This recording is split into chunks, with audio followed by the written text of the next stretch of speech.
Welcome to Kush News, the newscast of the African diaspora. I'm your anchor, Ochanda, daily bringing you the top stories from Africa and the Caribbean. Let's take a look at today's news on Wednesday, May 15th, 2024. Let's go to Kenya, where they have the green light on Haitian deployment. The first wave of 200 Kenyan police officers are now expected to arrive in Haiti on May 23rd. The deployment comes 7 months after the United Nations Security Council gave the go-ahead for the East African nation to lead the multinational mission. A senior official for Kenya's Ministry of Interior and Administration of National Government said, quote unquote, expect the first boots to hit the ground in Haiti. This time, we are serious. The elite officers are drawn from Kenya's Police Reef Squad, Rapid Development Force, and Special Operations Group. The latter have been fighting al-Shabaab insurgents along the Kenya-Somalia border.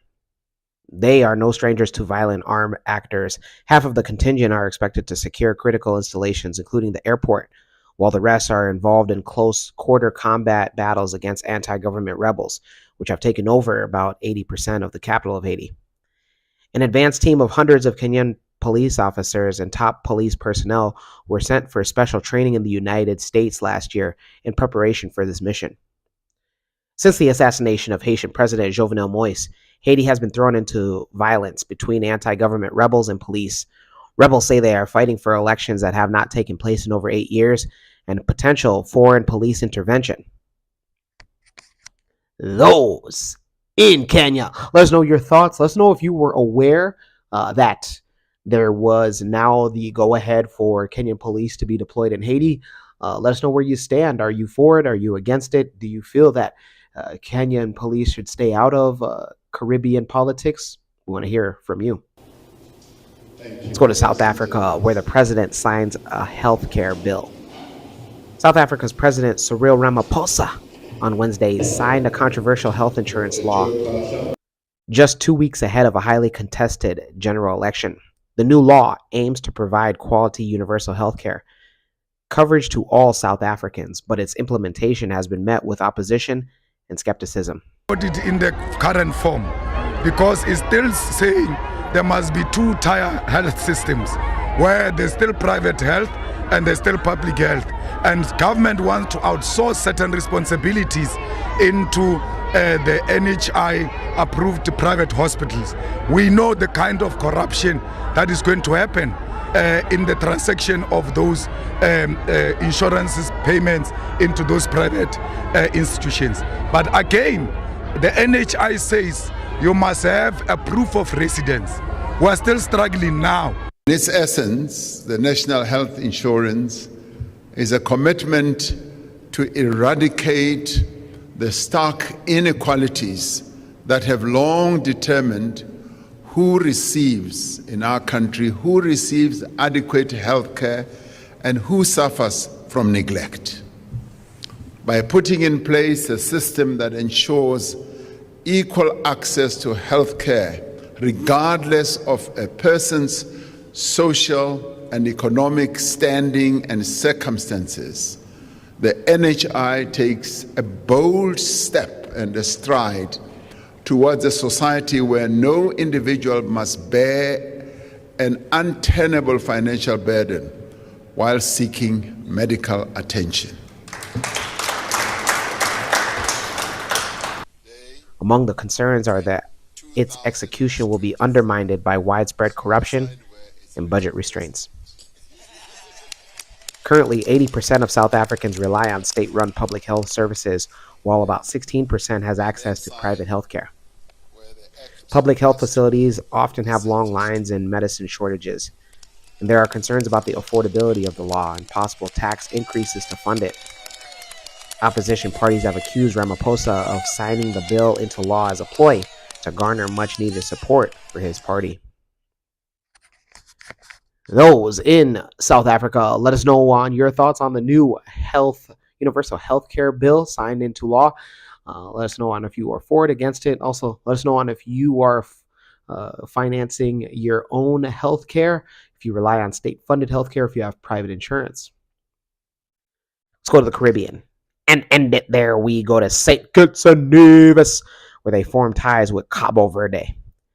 St. Kitts and Nevis and Cabo Verde have signed a document to establish diplomatic relations between the two island nations. Ambassador of St. Kitts and Nevis to the United Nations, Agatha Williams, and the Cabo Verdean counterpart, Taina Serafim Ramulalo, signed an agreement back on May 10th in New York. The Ministry of Foreign Affairs said both diplomats expressed their desire of their governments to deepen ties and to collaborate on various international issues. The ministry also noted that St. Kitts and Nevis and Cabo Verde share many of the same challenges. Both diplomats expressed their eagerness to engage and collaborate further to find solutions to those mutual interests later this year at an upcoming international conference in Antigua and Barbuda. Those in St. Kitts and Nevis. Let's know your thoughts on the diplomatic connection now with Cabo Verde. That's so awesome. I love it when African islands and Caribbean islands form diplomatic relations. Can you tell? Look at my smile. When we come back, we'll have today's African proverb of the day. Don't go anywhere.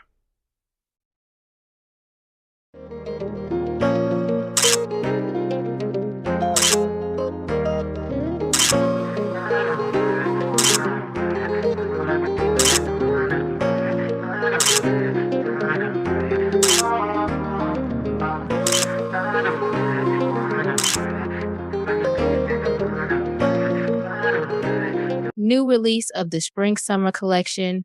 Visit www.mccadero.com. Welcome back. Let's take a look at today's African proverb of the day, and it comes to us from Cabo Verde. What's going on, you guys? I know that you guys had increased your guys' fan base during the AFCON this year. There were so many people that is now watching your guys' island, and it's more than likely not for the football players. And it reads, if a baboon could see his behind, he'd also laugh. Once again, if a baboon could see his behind, he'd also laugh. Cabo Verde proverb. Yeah.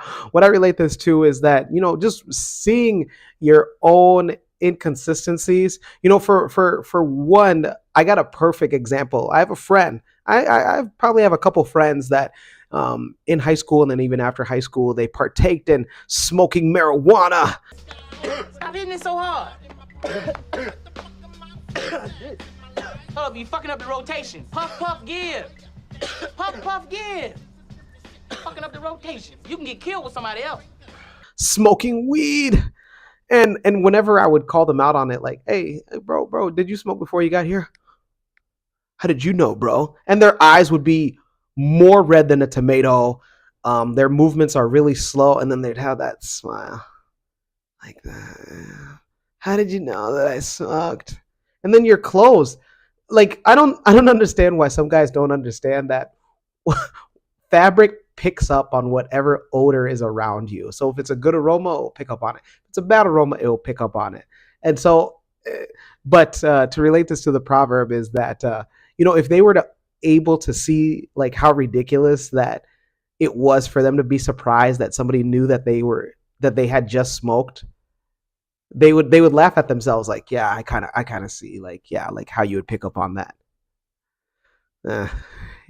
Let me know your interpretation of today's African proverb of the day, as well as your thoughts, views, questions, comments, and concerns on the top stories. Don't forget to hit that like button. Make it your best friend. For Kush News on Kush Convos TV, I'm Ochanda. We'll see you soon.